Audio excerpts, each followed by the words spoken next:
Project No One Left Behind. We have some educational pieces here that we get from the National Institutes of Health. Keisha Jones is showing us one of the hundreds of folders she hands out at presentations.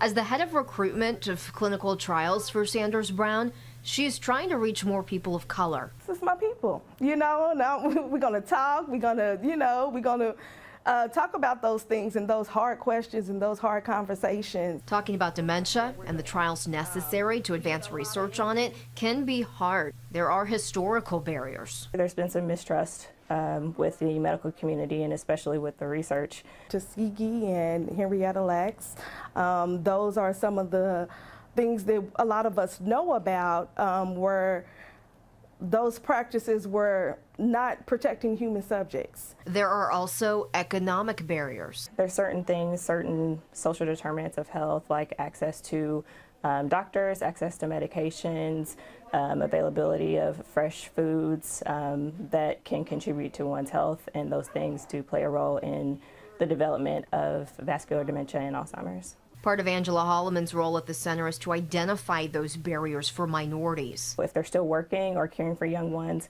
time can be an issue, transportation can be an issue, or just knowing that these resources and the clinical trials are available. Identifying barriers is her first hurdle. Bringing in more patients is her second. Can you tell me the percentage of people of color that are participating in studies at Sanders Brown?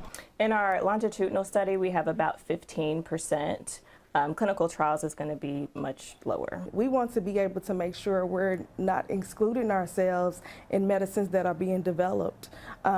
We don't know what really works for us if we're not involved. Jones is a caregiver to a loved one with dementia. Holloman also knows the disease personally. My great aunt passed away relatively recently. She had vascular dementia. I also had a great uncle who had vascular dementia as well. We all have grandparents, we have aunts and uncles, we all have someone that we know that has potentially been affected by Alzheimer's disease. Project No One Left Behind is an 18-month initiative that Jones is positive will bring the percentage of trial participants of color well above today's 15%.